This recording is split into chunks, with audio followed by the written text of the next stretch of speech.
Hello dear students, welcome back to our YouTube channel once again. My name is Nazneen Shaikh. आज का जो हमारा lecture है वो लास्ट लेक्चर होगा हमारे चैप्टर 2 का, जो कि कॉन्सेप्ट ऑफ डिस्पैरिटी पार्ट 1 हम कर रहे हैं। तो लास्ट जो टॉपिक हमारा रह गया है, जैसे हमने ऑलरेडी हैंडीकैप करके एक टॉपिक है, डिसेबिलिटी वाला टॉपिक है, जो हमने ऑलरेडी स्टार्ट कर दिया है, राइट। तो वो हमने सब कुछ उसके अंदर विजुअली हैंडीकैप कंप्लीट कर दिया है अपना। उसके बाद हमने ऑडिटरली हैंडीकैप कंप्लीट कर दिया है, ऑर्थोपेडिकली हैंडीकैप कंप्लीट हो गया है हमारा, मेंटली हैंडीकैप कंप्लीट हो गया हमारा। अब जो लास्ट हमारा टॉपिक रह गया है that is about your socially handicap. जो प्रीवियस वाले हमने टॉपिक्स कंप्लीट किए हैं उसकी लिंक ऑलरेडी हमारे डिस्क्रिप्शन बॉक्स में आपको मिलेगी, आप चाहो तो वहाँ से चेक कर सकते हैं। तो आइए बच्चों स्टार्ट करते हैं हम हमारा सोशली हैंडीकैप वाला टॉपिक। ओके, क्या होता है एग्जैक्टली ये सोशली हैंडीकैप? अब आप सोचोगे कि मैम हमने तो सारे टाइप के हैंडीकैप सुने, विजुअली हो सकता है, डेफनेस हो सकता है, उसके साथ साथ फिजिकल हो सकता है, मेंटली चैलेंज भी हमने सुना है, लेकिन ये क्या होता है सोशली हैंडीकैप होता क्या है? बेसिकली सोशली हैंडीकैप का मतलब होता है सोसाइटी ने, जैसे हम लोगों ने अपने आसपास रहने के लिए कुछ नॉर्म्स, कुछ रूल्स, कुछ रेगुलेशंस, कुछ बिहेवियर्स जो है वो बना कर रखे हैं। कुछ लोग जो इन रूल्स एंड रेगुलेशंस को फॉलो नहीं करते, इन नॉर्म्स को फॉलो नहीं करते, ऐसे बिहेवियर्स जो सोसाइटी में एग्जिस्ट नहीं करते हैं, उसको हम सोशली हैंडीकैप बोलते हैं। एग्जाम्पल अगर आपको देखना है तो पहले हम देख लेते हैं सोशली हैंडीकैप क्या है, उसके अंदर आपको एग्जाम्पल समझ में आ जाएंगे। Let us start. Socially handicap persons may be manipulated for social evils bye anti social elements, यानी कि सोसाइटी में जो बिहेवियर एक्सेप्टेड नहीं है तो वो एंटी सोशल एलिमेंट्स को जो है वो क्या करते हैं, फॉलो करते हैं। Okay, now due to manipulation they follow certain social norms and behavior that is not acceptable to the society। तो यहाँ पर क्या होता है, मैनिपुलेशन की वजह से, यानी कि क्योंकि वो लोग किसी के बहकावे में आ चुके होंगे शायद, इसीलिए क्या होता है यहाँ पर किसी के बातों में आ जाना, बहकावे में आना या गलत संगत का असर पड़ने पर क्या होता है, उनके बिहेवियर्स कुछ ऐसे होते हैं जो कि सोसाइटी के लिए एक्सेप्टेबल बिल्कुल भी नहीं है। तो socially handicap can be categorise. अब सोशली हैंडीकैप को हम किस तरीके से कैटेगराइज कर सकते हैं? सबसे पहले आते हैं हमारे delinquents. Delinquents are persons, male या फीमेल हो सकते हैं, below the age of 18 years who commit socially undesirable act, यानी सोसाइटी के बिलो 18 के अंडर उनकी एज होती है, डेलिंक्वेंट्स बोला जाता है। ये ऐसे लोग होते हैं, ऐसे बच्चे होते हैं जो क्या करते हैं, सोसाइटी में जो चीज़ें एक्सेप्टेबल नहीं है वो काम करते हैं। जैसे क्या चीज़ें होगी जो एक्सेप्टेबल नहीं हो सकती? फॉर एग्जाम्पल ट्रुएंसी, यानी कि स्कूल को बंक मारना। कॉलेज की बात तो बहुत दूर की बात है, तभी तो ठीक है, चलो एक एज हो जाती है जहाँ पर बच्चे 18 प्लस भी हो जाते हैं जो कॉलेज को बंक मारते हैं। लेकिन यहाँ पर ये वो बच्चे हैं जो स्कूल बंक मार के कुछ गलत हरकतों में या गलत आदतों में, गलत संगतों में पड़ जाते हैं, उसको हम ट्रुएंसी बोलते हैं, इसलिए उनको डेलिंक्वेंट्स बोला जाता है। याद रखना है डेलिंक्वेंट्स का मतलब क्या होता है, एक तो 18 ईयर्स के बिलो रहेंगे ये लोग हमेशा, उसी के साथ साथ सोशली अनडिजायरेबल एक्ट जो है वो फॉलो करते हैं। उसमें एक हो गया स्कूल के बच्चे हो गए जो स्कूल बंक मार के कहीं पर घूमते फिरते हैं, गलत संगत का असर है। अल्कोहलिज्म और ड्रग एडिक्शन में जो होते हैं, सेक्सुअल ऑफेंसेस होता है इनके साथ में, उसी के साथ साथ चोरी में, मर्डर में, या फिर ऐसे बुरी तरीके से कोई क्राइम का हिस्सा जो हो जाते हैं, उसी के साथ साथ डिस्ट्रॉइंग प्रॉपर्टीज़ का भी काम करते हैं। तो ये हमारे डेलिंक्वेंट्स होते हैं, जी हाँ, जो आज ये सारे काम कर रहे हैं। तो इनको हम हैंडीकैप क्यों बुलाते हैं? क्योंकि ये अपने सोसाइटी के बनाए हुए सिद्धांतों पर नहीं चलते हैं, उसके अगेंस्ट जाते हैं।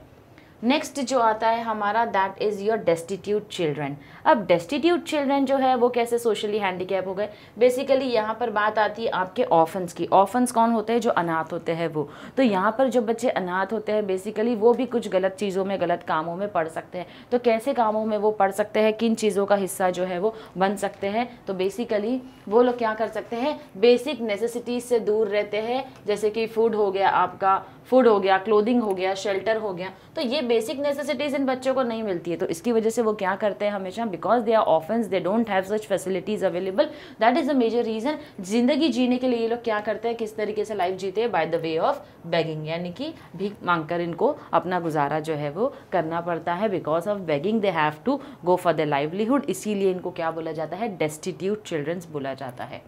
नेक्स्ट जो आता है हमारा वो है हमारे विक्टिमाइज्ड पर्सन। विक्टिम का मतलब होता है पीड़ित यहाँ पर। तो victimised persons are those who are exploited, जिनको एक्सप्लॉइट किया गया है सोशली एंड इकोनॉमिकली। सोशली यानी सोसाइटी की तरफ से प्लस इकोनॉमिकली भी इनको एक्सप्लॉइट किया गया है, उनको विक्टिमाइज्ड पर्सन बोलते हैं। विक्टिम्स का मतलब हमेशा याद रखना है जो पीड़ित, जिसके साथ कुछ बुरा हुआ है उनकी बात। तो अब ये लोग कैसे सोशली हैंडीकैप होते हैं? बेसिकली बॉन्डेड लेबर्स हो सकते हैं। बॉन्डेड लेबर्स का मतलब होता है बंधुआ मजदूर, यानी कि हो सकता है आपने किसी से कर्जा लिया हो, अब आप वो कर्ज को चुका नहीं पा रहे हो, तो आपको और आपके आने वाली सारी पीढ़ी को वहां पर एक कैदी की तरह पूरी लाइफ अपनी जो है वो निकाल कर वहां पर काम करना होगा जहां से आपने कर्जा लिया है। नेक्स्ट आता है हमारा चाइल्ड लेबर्स। चाइल्ड लेबर्स क्या होते हैं? हमारे जो छोटे बच्चे जिनको काम पर रखा जाता है वो हमारे चाइल्ड लेबर्स होते हैं। बिलो द एज ऑफ 18 और 15 ईयर्स जो काम करते हैं वो बेसिकली कौन होते हैं? हमारे चाइल्ड लेबर्स होते हैं।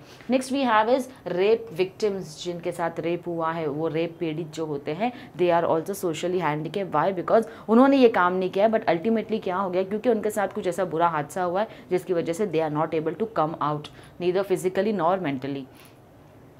चिल्ड्रन फोर्स्ड इनटू बेगिंग, जिनसे ज़बरदस्ती बेगिंग का काम करवाया जाता है। वुमेन फोर्स्ड इनटू प्रोस्टिट्यूशन, जिनके साथ में प्रोस्टिट्यूशन के लिए ज़बरदस्ती औरतों को फोर्स किया जाता है। जो हमने पढ़ा था एक टॉपिक वुमेन ट्रैफिकिंग करके, क्या होता है ट्रैफिकिंग का मतलब होता है औरतों की तस्करी। उनको प्रोस्टिट्यूशन में डालने के लिए कहीं से किडनैप किया जाता है, झूठ बोलकर गाँव से शहर में लाया जाता है और गाँव से शहर में लाकर उनको बेच दिया जाता है। तो बेसिकली उनको फोर्स किया जाता है किस चीज़ के लिए? प्रोस्टिट्यूशन के लिए। जैसे कि आपने आलिया भट्ट की जो मूवी है वो देखी होगी, तो उस मूवी में क्या होता है बेसिकली उसको कहीं से झूठ बोलकर लेकर आया जाता है और उसको प्रोस्टिट्यूशन में जबरदस्ती भेजा जाता है। तो दैट गंगूबाई काठियावाड़ी जो हमने देखी थी बेसिकली, तो वो जो है उसमें फोर्सफुली उनको प्रोस्टिट्यूशन के लिए भेजा गया है। तो वही होता है हमारा women forced into prostitution. Next we have is children abused physically, यानी कि फिजिकली यानी चिल्ड्रंस को अब्यूज करना।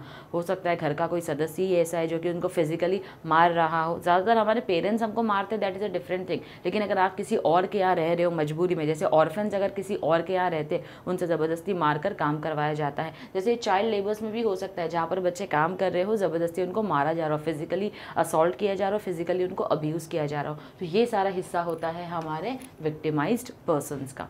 आइए नेक्स्ट देखते हैं क्या हो सकता है सोशली हैंडीकैप में। नेक्स्ट जो आता है हमारा वो है हमारा प्रॉब्लम चिल्ड्रन। प्रॉब्लम चिल्ड्रंस क्या होते हैं? बेसिकली जो सोसाइटी में एडजस्ट नहीं कर पाते और कहीं ना कहीं ट्रबल्स क्रिएट करना शुरू कर देते। जैसे किस तरीके के बच्चे हो सकते हैं बेसिकली ये आइए देखते हैं। They have problems in adjusting at home, school and with others, यानी कि ये वो बच्चे होते हैं जिनको सोसाइटी में किसी के साथ में एडजस्ट करना नहीं आता है। They are not ready to adjust with other people, तो they are problem children.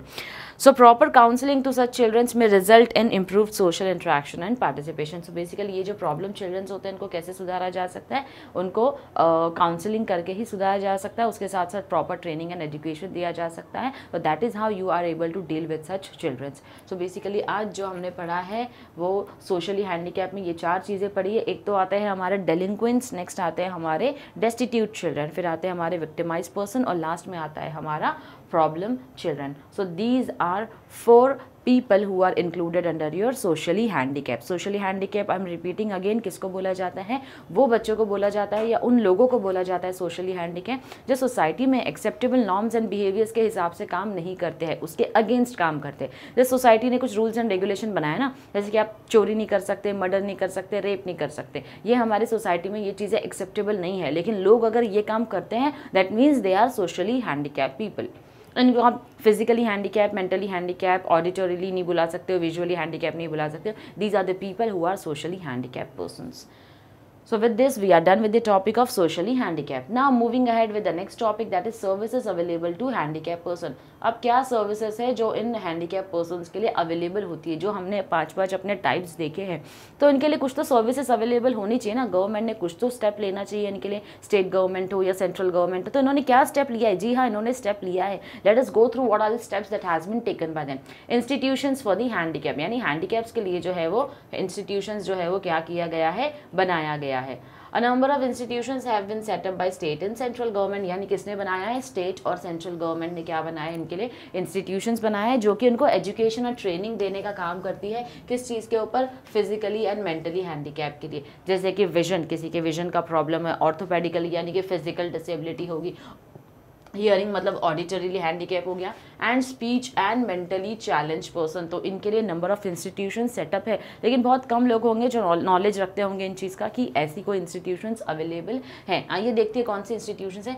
Institutions क्या करती हैं? रिसर्च करती है किस चीज़ के ऊपर कि किस तरीके से इन लोगों की प्रॉब्लम्स जो है वो सॉल्व की जाए। जैसे हियरिंग का प्रॉब्लम है, अगर कोई डेफ है, किसी को सुनाई नहीं देता है, जो कि ऑडिटोरियली हैंडीकैप भी हम बोलते हैं। अल्टीमेटली हमने ऑडिटोरियली हैंडीकैप में पढ़ा था, जो डेफ होता है अल्टीमेटली कुछ उसमें से ऐसे होते हैं जो डम भी होते हैं, जो बोल नहीं सकते हैं, क्योंकि उन्होंने कभी कुछ सुना ही नहीं है तो वो बोलेंगे क्या, राइट। तो स्पीच का भी प्रॉब्लम उनको आता है। तो ऐसी चीज़ों के लिए क्या किया जाता है, जिनको स्पीच का प्रॉब्लम है उनके लिए स्पेशल ट्रेनिंग दी जाती है ताकि उनको पढ़ाया जाए। अब ये जो रिसर्चर्स होते हैं किस तरीके से मदद करते हैं प्रॉब्लम सॉल्व करने के लिए। फॉर एग्जाम्पल जैसे कि हमको ब्रेल लिपि पता है, राइट। ब्रेल जो है हमने सुना है क्या होता है, जो विजुअली हैंडीकैप है, जो देख नहीं सकते, तो बेसिकली उनके लिए ब्रेल लिपि होती है, जहाँ पर वो क्या कर सकते हैं, वो भी अपनी स्टडीज़ को कंटिन्यू कर सकते हैं, लेकिन उनके पढ़ाई का तरीका थोड़ा डिफरेंट होगा, राइट। उसी के साथ साथ अगर आप हियरिंग के लिए बोलो, जिसको ऑडिटोरियली कुछ सुनने का प्रॉब्लम होगा, तो उनके लिए रिसर्चेस करके किस तरीके से प्रॉब्लम सॉल्व की गई है। बेसिकली हियरिंग एड जो हमने सुना, हियरिंग मशीन, ये सारी टेक्नोलॉजी है जिसने आज के टाइम पर इन सारी प्रॉब्लम्स को सॉल्व किया है। फिजिकली हैंडीकैप की अगर हम बात करें, किसी का एक हाथ नहीं होगा या किसी का एक पैर नहीं होगा, तो उसके लिए आर्टिफिशियल लिम्स अवेलेबल होते हैं जो वो यूज़ कर सकते हैं। तो यही कामों के लिए क्या की जाती है, रिसर्चेस कंडक्ट की जाती है। The institutions also conduct long term and short term courses for the personal who are looking after rehab services. अब किसी को अगर रिहैबिलिटेशन सर्विसेज चाहिए तो इंस्टीट्यूशंस उसके ऊपर भी क्या करती है, ध्यान देती है, जहाँ पर वो शॉर्ट टर्म कोर्सेज भी करवाती है, लॉन्ग टर्म कोर्सेज भी करवाती है। सम ऑफ द इंस्टीट्यूशंस इंक्लूड, अब ऐसी कौन से इंस्टीट्यूशंस हैं, जैसे हम बार बार सुन रहे गवर्नमेंट ने इंस्टीट्यूशंस बनाई हैं, सेंट्रल गवर्नमेंट, स्टेट गवर्नमेंट ने सेटअप किया है, लेकिन क्या हम जानते हैं कौन से इंस्टीट्यूशंस है? नहीं। Let us go through the institutions. एक तो है national institute for visually handicap at Dehradun, तो यानी कि देहरादून में एक इंस्टीट्यूशन है जो कि विजुअली हैंडीकैप लोगों के लिए है, which is the apex. Apex का मतलब होता है which is the main institution. क्या है ये जो इंस्टीट्यूशन है वो क्या है, मेन इंस्टीट्यूशन है। अपेक्स इंस्टीट्यूशन सेंट्रल बोल सकते हो या इंपॉर्टेंट बोल सकते हो। इन द फील्ड ऑफ ट्रेनिंग, यानी ये मेन इंस्टीट्यूशन है किस चीज़ के लिए, ट्रेनिंग के लिए, रिसर्च के लिए, वोकेशनल गाइडेंस के लिए, काउंसलिंग के लिए, rehabilitation and development of suitable services for visually handicap person.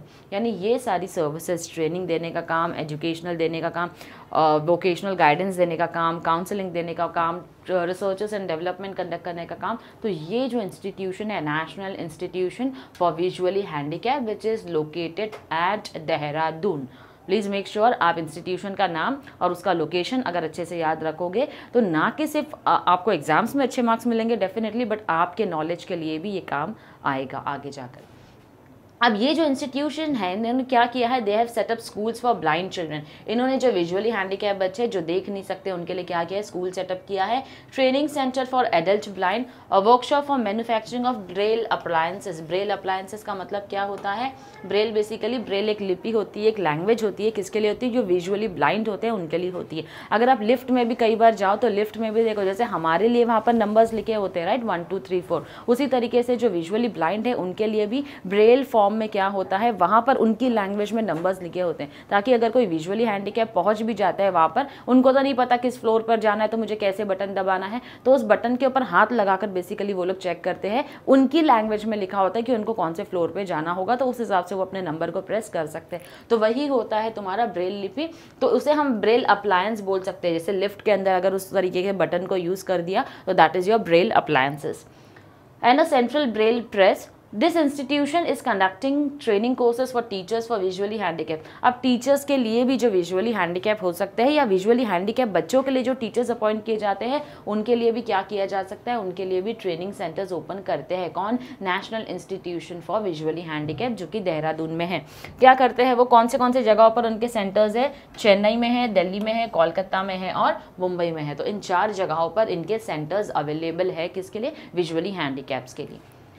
अब नेक्स्ट जो हमारी इंस्टीट्यूशन है जिसकी हम बात करने वाले हैं that is national institution for orthopedically handicap. Orthopedically का मतलब होता है जो फिजिकली हैंडीकैप है या डिसेबल है उनके लिए एक ऑलरेडी इंस्टीट्यूशन फॉर्म की गई है। कहाँ पर है ये इंस्टीट्यूशन, कोलकाता में है। Which undertakes research and provides training to the personal. तो बेसिकली ये क्या करते हैं, अगेन ये लोग भी रिसर्च कंडक्ट करते हैं और उसी के साथ साथ ट्रेनिंग देते हैं। किनको ट्रेनिंग देते हैं, जो फिजिकली डिसेबल है उनको।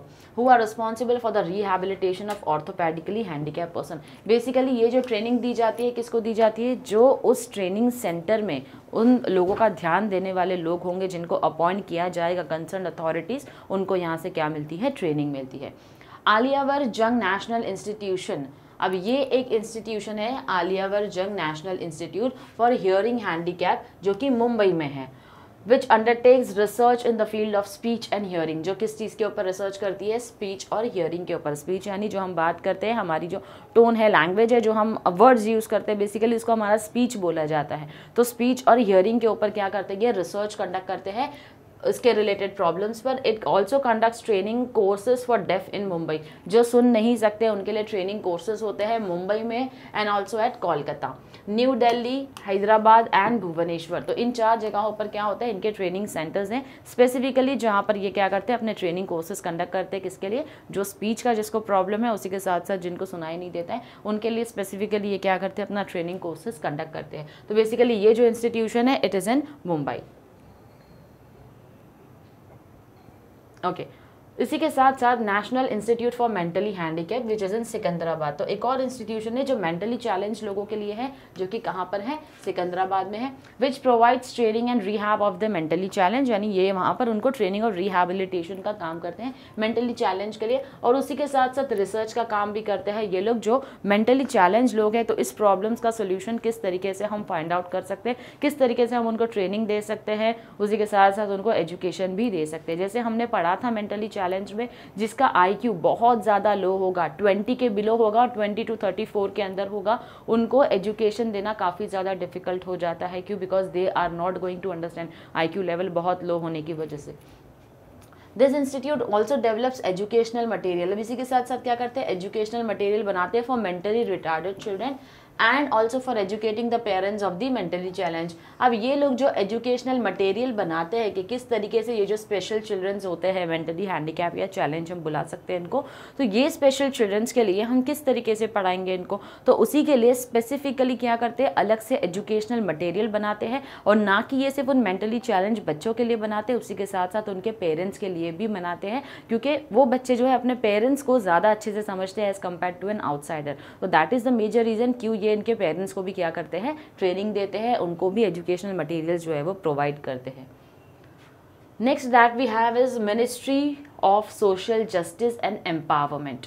तो बेसिकली इस मिनिस्ट्री का काम क्या है, it is a ministry of welfare responsible for curative and rehab services, यानी कि ये लोग क्यूरेटिव यानी कि क्योर करने के लिए, और रिहैब सर्विसेज जो है वो हैंडीकैप पर्सन्स जो है वो उनके लिए अवेलेबल करते हैं।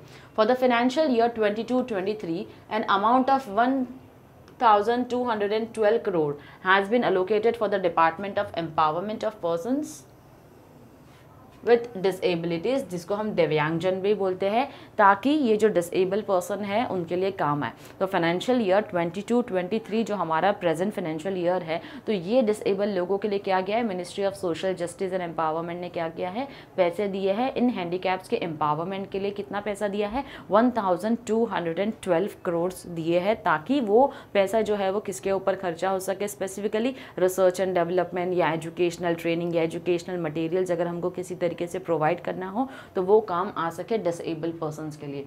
This ministry formulates various welfare policies and programmes for the disable. तो इन्होंने बहुत सारे पॉलिसीज और प्रोग्राम्स भी फ्रेम करके रखे हैं डिसेबल्ड के लिए।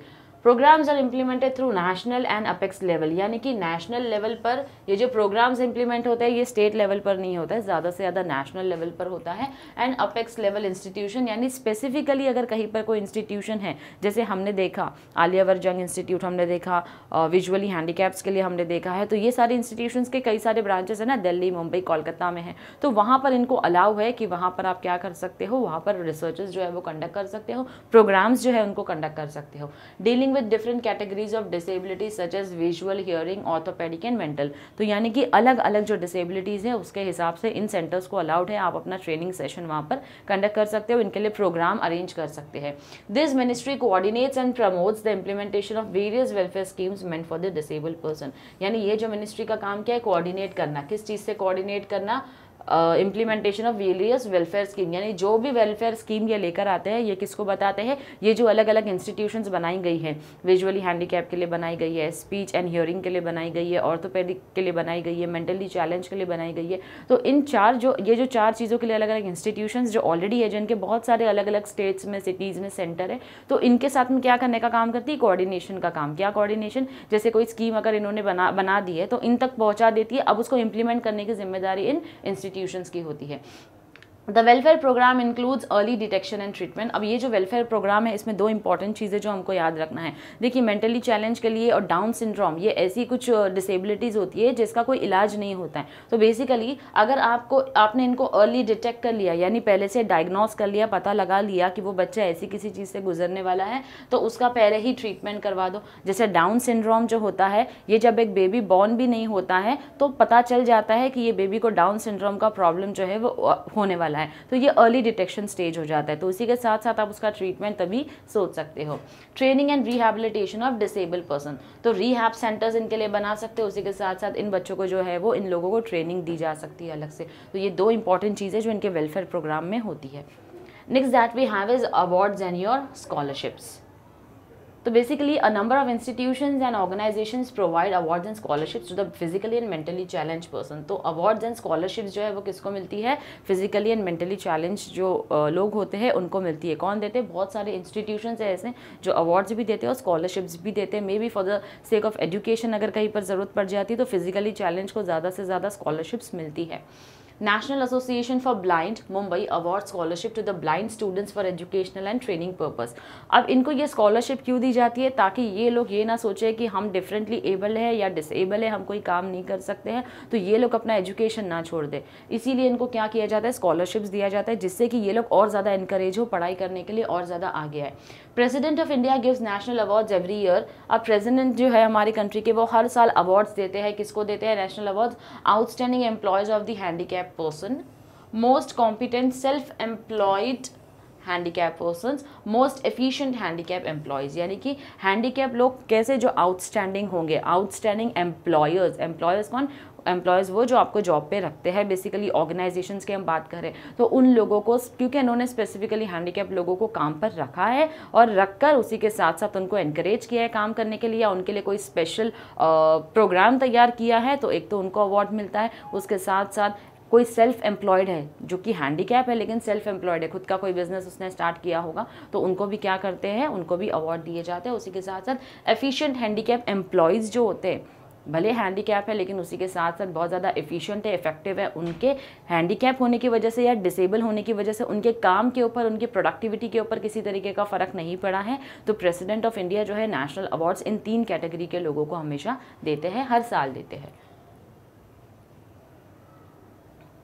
Next we have is about schools. A number of schools have been set up specially to accommodate handicapped children। तो यानी कि क्या बोल रहे हैं यहाँ पर, बोल रहे हैं कि स्पेसिफिक स्कूल्स बनाई जाती है, किसके लिए, अलग से स्कूल होती है। ये जो डिफरेंटली एबल लोग होते हैं इनके लिए अलग से स्कूल बनाई जाती है हमेशा। Maximum number of schools is located in Karnataka, followed by Maharashtra and Kerala. यानी ये 3 स्टेट ऐसे हैं जहाँ पर आपको मैक्सिमम नंबर ऑफ स्कूल्स मिलेंगे जो डिफरेंटली एबल लोग होते हैं उनके लिए। Schools design special education programmes for the handicap. अब ये जो स्कूल बनाए गए हैं, ये स्कूल का काम है कि वो क्या करते हैं, ये स्पेशल जो लोग होते हैं इनके लिए क्या करते हैं, अलग से इनका एक प्रोग्राम बनता है, एक स्केड्यूल बनता है कि क्या चीज़ें इंक्लूड होगी इनको पढ़ाने के टाइम पर।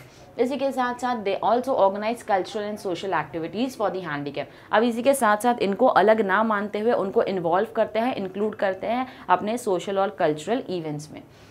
इन government aided higher educational institution 5% is reserve for persons with disabilities. यानी गवर्नमेंट की जो एजुकेशनल इंस्टीट्यूशंस होगी, गवर्नमेंट स्कूल्स होती है, वहाँ पर 5% रिजर्वेशन किनको मिलता है, ये जो हैंडीकैप होते हैं उनको मिलता है।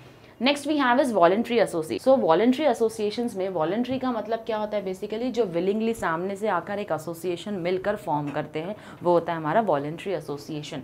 सो a number of voluntary associations have been form to promote the interest of physically and mentally challenge person.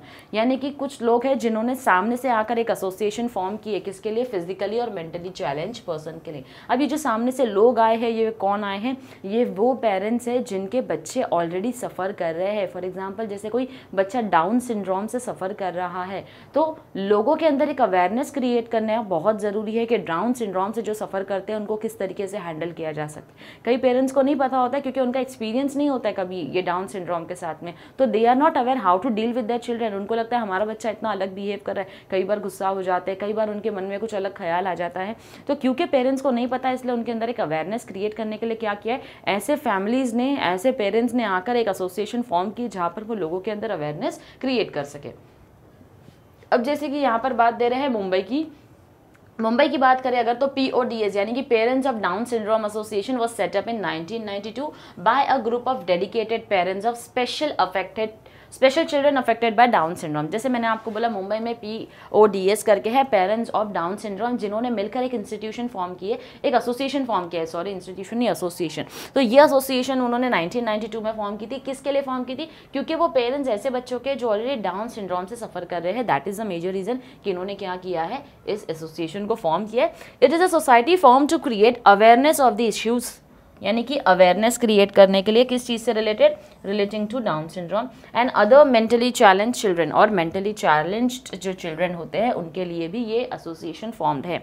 Society educates the parents about the nature causes of treatment. जैसे मैंने आपको बोला, क्योंकि पेरेंट्स को पता नहीं है ये डाउन सिंड्रोम होता क्या है, तो उनके अंदर ये प्रॉब्लम का नेचर क्या है, इसके रीजंस क्या क्या हो सकते हैं डाउन सिंड्रोम के, and also spreads awareness among general public through publication of articles in newspapers, demonstrations, cultural meets. तो ये सिर्फ उनके लिए नहीं है जिनके पेरेंट्स डाउन सिंड्रोम, जिनके बच्चे जो है वो डाउन सिंड्रोम वाले होंगे, सिर्फ उन पेरेंट्स के लिए नहीं है, ये जनरल पब्लिक के लिए भी है, ताकि आगे जाकर अगर किसी को ऐसा कोई प्रॉब्लम होता है, they are aware what exactly do we mean by this Down syndrome.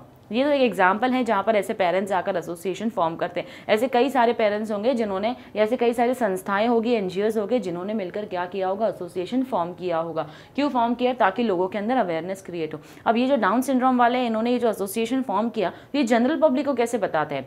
Publications के थ्रू बताते हैं, आर्टिकल्स जो है वो न्यूज़पेपर में छापते हैं रिलेटेड टू डाउन सिंड्रोम। उसी के साथ साथ डेमोन्स्ट्रेशंस, डेमो, जैसे प्रोडक्ट का डेमो होता है वैसे इस चीज़ का भी डेमो दिया जाता है और बताया जाता है कि कैसे ये प्रॉब्लम आती है बच्चों के अंदर। उसी के साथ साथ कल्चरल मीट्स जो होते हैं उसके अंदर भी ये लोग जाकर क्या करते हैं, लोगों के अंदर अवेयरनेस क्रिएट करते हैं कि डाउन सिंड्रोम क्या होता है, उसके रीजंस क्या हो सकते हैं, उसके इफेक्ट्स क्या हो सकते हैं, किस तरीके से इन बच्चों के साथ डील किया जा सकता है।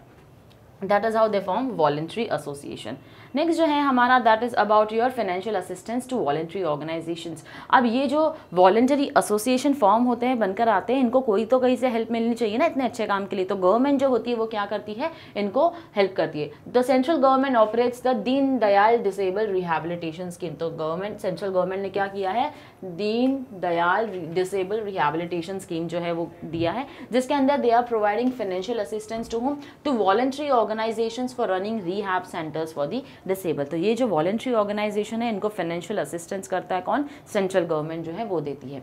Under this scheme the organisations are given grant in aid for both recurring and non-recurring expenditure to the extent of 90% of the total approved cost of the project। तो बेसिकली इनको खर्चा बताना होता है, कितना आएगा, कितना एक्सपेंडिचर जो है वो होने वाला है। तो गवर्नमेंट उतने एक्सपेंसेस का कितना देती है, 90% जो है वो टोटली प्रोजेक्ट जितना अप्रूव हो चुका है उसका 90% जो है वो इन वॉलंटरी ऑर्गेनाइजेशंस को प्रोवाइड करती है। स्पेशल कंसेशंस, अब physically and mentally challenge persons get special concession such as rail and air travel concession. अब इनको अलग अलग तरीके से कंसेशंस भी मिलता है। किस पर मिलता है, अगर रेलवे से ट्रैवल कर रहे हैं तो टिकट्स पर एयर कंसेशंस उनको मिलता है। Loans at concessional rates of interest tax benefit, यानी कि कंसेशन पे लोन भी मिलता है उनको। जैसे कि अगर नॉर्मल किसी को मिल रहा होगा 12%, में भी उनको मिलता होगा 5% या 7% फॉर एग्जाम्पल, राइट। तो इसको बोलते हैं कंसेशनल रेट पर लोन मिलना। कौन सा रेट, इंटरेस्ट रेट जो होता है उसके ऊपर उनको कंसेशन मिलता है। उसी के साथ साथ टैक्स बेनिफिट्स भी जो है वो इनको मिलता है। किनको मिलता है, जो हम ये डिफरेंटली एबल लोगों की बात कर रहे हैं उनको मिलता है।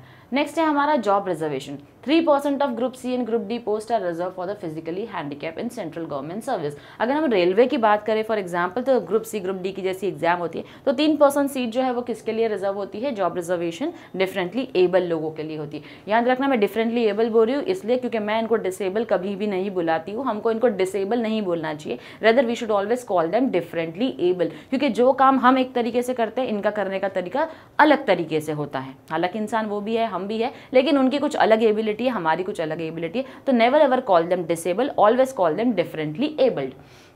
And public sector undertakings, age relaxation up to 10 years is also provided for entry in central government jobs। यानी कि एज में भी रिलैक्सेशन मिलता है इनको। जैसे कि किसी जॉब के लिए अगर आपकी एज फॉर एग्जांपल 30 है तो 30 तक की एज लिमिट है, लेकिन इनको 10 साल का और कंसेशन मिलता है कि इनको अगर ये 40 ईयर्स भी रहेंगे, अगर ये डिफरेंटली एबल है तो इनको जॉब में रिजर्वेशन मिल जाता है। नेक्स्ट है स्पोर्ट्स एंड कल्चरल एक्टिविटीज़, जहाँ पर इनको स्टेट, नेशनल, इंटरनेशनल लेवल की ऑर्गेनाइजेशंस जो होती है जो कि कल्चरल प्रोग्राम्स रखती है डिफरेंटली एबल्स के लिए। For instance state of Maharashtra organises the Maharashtra state Paralympic games for the disable. अभी ये जो स्टेट ऑफ महाराष्ट्र है ये क्या ऑर्गेनाइज करते हैं, ये ऑर्गेनाइज करते हैं Maharashtra State Paralympic Games for Disabled. There are also national level and international sports and cultural programs. Participation in the sports and culture meets brings a new meaning in the life. अगर हमने देखा होगा जैसे Indian cricket की बात करें तो जिस उसमें जैसे हमारी नॉर्मल एक क्रिकेट टीम है वैसे ही हमारी विजुअली ब्लाइंड भी क्रिकेट टीम जो है वो होती है। नेशनल ही नहीं, इंटरनेशनल लेवल पे भी ये जो पैरालंपिक्स होते हैं, जैसे हमारे ओलंपिक्स होते हैं वैसे पैरालंपिक्स भी होते हैं, जहाँ पर जो डिफरेंटली एबल लोग होते हैं उनको भी परफॉर्म करने का मौका दिया जाता है, जो कि उनकी लाइफ को एक कंप्लीटली न्यू मीनिंग क्या करती है, दे देती है। नेक्स्ट है हमारा इंसेंटिव्स टू एम्प्लॉयर्स। अब ये जो सेक्शन 41 है of persons with disabilities act 1995 states that appropriate governments and local authorities shall provide incentives to the employees both in public sector and private sector to ensure that at least 5% of the workforce is composed of persons with disabilities। तो section 41 of persons with disabilities act जो है वो क्या बोलता है, वो employers जो ऐसे डिफरेंटली एबल लोगों को अपने पास काम पर रखते हैं उनको क्या मिलना चाहिए, उनको इंसेंटिव्स मिलना चाहिए। क्या इंसेंटिव्स मिलना चाहिए, 5% of their workforce should be composed of persons with disability. यानी कि उनके पास जितने भी लोग काम कर रहे हैं उसमें से 5% लोग ऐसे होने चाहिए जो कि डिफरेंटली एबल है। तो ऐसे एम्प्लॉयर को, ऐसी ऑर्गेनाइजेशन को जिसने डिफरेंटली एबल लोगों को काम पे रखा है उनको क्या मिलना चाहिए, किसी तरीके का कंसेशन मिलना चाहिए या इंसेंटिव्स मिलना चाहिए। किसकी तरफ से, गवर्नमेंट की तरफ से। National policy for persons with disability which was adopted in 2006 also lays down that proactive measures will be taken to provide incentives, awards, tax exemption। यानी कि नेशनल पॉलिसी जो बनी है फॉर पर्सन्स विद डिसेबिलिटी के लिए क्या बोला गया है इन द ईयर 2006 कि ऐसे एम्प्लॉयर्स को ना कि सिर्फ इंसेंटिव्स मिलना चाहिए, उसी के साथ साथ इनको टैक्स बेनिफिट भी मिलना चाहिए, टैक्स एग्जेम्पशंस मिलना चाहिए, क्योंकि इन्होंने पर्सन्स विद डिसेबल को क्या किया, अपने पास वर्कफोर्स में इंक्लूड किया है। स्पेसिफिकली यहाँ पर बात हो रही है हमारे प्राइवेट सेक्टर्स की। In order to secure employment of persons with disabilities in the private sector, financial incentive at the rate of 20% of the salary paid, यानी कि यहाँ पर बोला जा रहा है कितना इंसेंटिव मिलना चाहिए, at the rate of 20% of the salary paid to disabled employees may be reimbursed to an employer. यानी कि जो भी आप सैलरी पे कर रहे हो, किसको पे कर रहे हो, अपने उस डिफरेंटली एबल एम्प्लॉयज को, उसका 20% जो है वो गवर्नमेंट क्या करेगी, रीइम्बर्स करके उस एम्प्लॉयर को जो है वो वापस से प्रोवाइड करेगी। क्यों, क्योंकि उन्होंने इस वर्कफोर्स को काम पर रखा है। Next that we have is rehabilitation centres. तो रिहैब सेंटर्स जो है हमारे, जहाँ पर कंपोजिट रिहैब सेंटर्स जिसको CRCs भी बोला जाता है, ये फैसिलिटी देती है, किसको फैसिलिटी देती है, मैन पावर जो होता है हमारा, मैन पावर डेवलपमेंट, इसके लिए फैसिलिटीज देता है। कौन, CRC, जिसको कंपोजिट रिहैब सेंटर्स बोला जाता है। इंश्योरिंग अवेलेबिलिटी ऑफ, इनको रिहैब सर्विसेज अवेलेबल करके देती है all categories of persons with disability. तो यहाँ पर कोई एक स्पेसिफिक डिफरेंटली एबल लोगों की बात नहीं कर रहे हैं, हर एक टाइप के डिसेबिलिटी के लिए क्या करते हैं, मैन पावर डेवलपमेंट के लिए ये लोग रिहैब सर्विसेज प्रोवाइड करते हैं। कौन प्रोवाइड करते हैं, हमारे CRCs, composite rehab centres. Next we have is regional rehab centres, जिसको हम RRCs भी बुलाते हैं। ये क्या करते हैं, they provide services to persons with spinal injury, जिनकी स्पाइनल कॉर्ड में किसी तरीके की इंजरी होगी तो उनको रिहैब सर्विसेज जो है वो प्रोवाइड करते हैं। There are RRCs। अब ये RRCs जो हम देख रहे हैं, रिहैब सर्विस सेंटर्स, तो ये कहाँ कहाँ पर अवेलेबल है, चंडीगढ़ में है, कटक में है, जबलपुर में है और बरेली में है। तो बेसिकली ये 4 जगह है जहाँ पर अवेलेबल है RRCs। Now district disability rehab centers, DDRCs, which provide comprehensive rehab services at the grassroots level। यानी कि एकदम ग्राउंड लेवल पर ये लोग क्या करते हैं, रिहैब सर्विसेज प्रोवाइड करते हैं। At present there are 93 DDRCs। कितने DDRCs अवेलेबल है, presently there are 93 DDRCs in different states and different parts of the country। Next that we have is right of persons with disability act 2016। अब हमको पता करना होगा कि ये जो पर्सन्स विद डिफरेंटली एबल जो है इनके राइट्स क्या है एज पर 2016 एक्ट। Now, as per UN, that is United Nations Convention of the Rights of Persons with Disabilities 2006, government of India ने क्या किया है, पास किया है, क्या पास किया है, rights of persons with disabilities, rights of persons with disabilities क्या किया है, पास किया है।